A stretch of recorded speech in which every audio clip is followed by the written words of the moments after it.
عمر بن خطاب رضی اللہ تعالیٰ عنہ بہت ہی کروشل ٹائم پر مسلمانوں کے دوسرے خلیفہ بنے،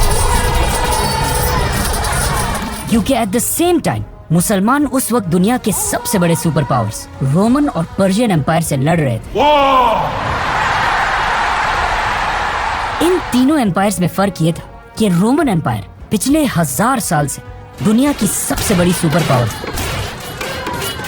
اور پرشین امپائر بھی پچھلے 800 سال سے دنیا کی دوسری بڑی سپر پاور تھی۔ اور ان دونوں سے ایک ہی ٹائم پر لڑ کون رہا تھا؟ مدینہ کی ریاست،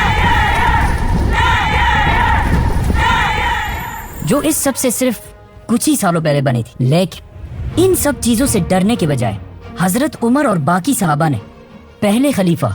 حضرت ابو بکر کو رسول اللہ صلی اللہ علیہ وسلم کے پاس دفنا دیا، جس کے بعد پہلی بار حضرت عمر مسلمانوں کے خلیفہ بنے۔ نا جب محمد صلی اللہ علیہ وسلم زندہ تھے تو لوگ انہیں رسول اللہ کے ٹائٹل سے پکارتے تھے، لیکن ان کی وفات کے بعد لوگ کنفیوز ہو گئے کہ اب ابو بکر رضی اللہ تعالیٰ عنہ کے لیے کون سا ٹائٹل یوز کیا جائے۔ تو حضرت ابو بکر رضی اللہ تعالیٰ عنہ نے اپنے لیے بادشاہ، سیزر اور کسرا جیسے ٹائٹلز چھوڑ کر خلیفہ کا نام چوز کیا، اور اب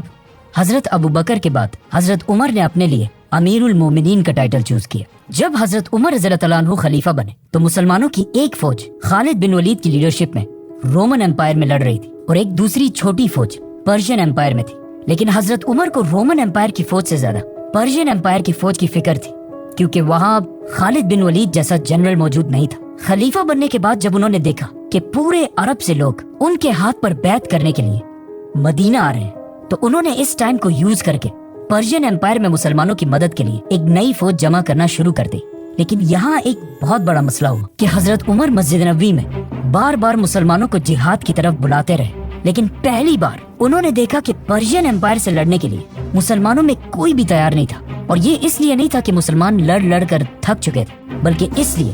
کیونکہ انہیں پتا تھا کہ خالد بن ولید پرشین امپائر میں نہیں بلکہ رومن امپائر میں، اور ان کے بغیر کوئی بھی جنگ جیتنا امپاسبل ہے۔ یہ دیکھ کر حضرت عمر سمجھ گئے کہ اب جو یہ نئے مسلمان ہیں ان کا یقین اور ٹرسٹ اللہ کی بجائے خالد بن ولید کے ساتھ زیادہ اٹیچڈ، جو مسلمانوں کی اس امپائر کے لیے بہت بڑا مسئلہ تھا۔ 3 دنوں کے بعد حضرت عمر نے ایک دن بہت سخت غصے کے ساتھ سپیچ کی، تو ان میں سے ایک مسلمان ابو عبید، جو صحابی بھی نہیں تھے، کھڑے ہوئے اور کہا میں جہاد کے لیے تیار ہوں۔ جس کے بعد آہستہ آہستہ اور بھی لوگ آگے آنے لگے، تو حضرت عمر رضی اللہ تعالیٰ عنہ نے 1000 کی فوج بنائی اور اس کا لیڈر ابو عبید کو بنا کر پرشین امپائر کی طرف روانہ کیا۔ لیکن یہ ایک بہت بڑا رسک تھا، کیونکہ اگر یہ فوج پرشین امپائر سے ہار جاتی تو اس کے بعد خالد بن ولید کے بغیر مسلمان کبھی جنگ نہیں لڑتے، اور ایسا ہی ہوا۔ یہ فوج پرشین امپائر میں بہت ہی بری طرح ہار گئی۔ بٹ ویٹ، یہ فوج ابھی راستے میں ابھی تک پہنچی نہیں ہے۔ جب یہ فوج پرشین امپائر کی طرف آہستہ آہستہ جا رہی تھی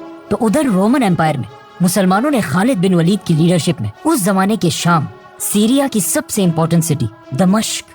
ڈمیسکس کو ہر طرف سے گھیر چکے تھے، اور اس فوج کو کافی عرصے تک پتہ ہی نہیں تھا کہ ابو بکر رضی اللہ تعالیٰ عنہ وفات پا چکے ہیں، اور ان کے بعد مسلمانوں کا نیا خلیفہ حضرت عمر بنے ہیں۔ تو خالد بن ولید کی لیڈرشپ میں یہ فوج کئی دن تک کوشش کرتی رہی کہ کسی طرح اس قلعے کے اندر گھس سکے، لیکن ڈمیسکس کوئی عام سٹی نہیں تھی۔ اسے اس زمانے میں پیراڈائز آف سیریا کہا جاتا تھا، مطلب سیریا کی جنت، اور اب تک عرب اپنا سب سے بڑا امپورٹ اسی سٹی سے کیا کرتا تھا۔ مطلب دمشق اس علاقے میں سب سے پاورفل سٹی تھی، اور اس زمانے میں یہ عربوں کے لیے ایسی سٹی تھی جس طرح آج لوگوں کے لیے نیو یارک ہو۔ تو مسلمانوں نے اس وقت کی سب سے پاورفل سٹی دمشق کو ہر طرف سے گھیر لیا تھا، اور خالد بن ولید نے اس سٹی کے ہر مین گیٹ پر اپنے سب سے بیسٹ جنرلز کو کھڑا کیا تھا، جن میں سے ایک جنرل کا نام ابو عبیدہ ابن جراح تھا۔ آخر بہت کوشش کرنے کے بعد بھی دمشق فتح نہیں ہو سکا، لیکن پھر ایک دن اچانک دمشق سے ایک آدمی خالد بن ولید کے پاس آیا اور اسے بتایا کہ کچھ ہی دن پہلے دمشق کے لیڈر کے گھر بیٹا پیدا ہوا ہے، جسے سیلیبریٹ کرنے کے لیے انہوں نے ایک بہت بڑی پارٹی رکھی، جس میں رومن امپائر کی فوج کو بھی بلایا، اور اس پارٹی میں یہ سب اتنی شراب پیئیں گے کہ کوئی بھی اپنے ہوش و حواس میں نہیں رہے گا۔ تو خالد بن ولید نے اسی رات مسلمانوں کے ایک گروپ کو اس گیٹ کے سامنے کھڑا کر دیا، اور پھر خود صرف کچھ اور مسلمانوں کے ساتھ بالکل خاموشی سے دمشق کی دیوار پر چڑھ کر اندر گھس گئے اور مسلمانوں کے لیے اندر سے گیٹ کھول دی، اور اس طرح مسلمانوں کی فوج کا ایک سمندر قلعے کے اندر گھس گیا، اور بہت تیزی سے مسلمان ایسٹرن سائڈ سے اس قلعے کو فتح کرنے لگے۔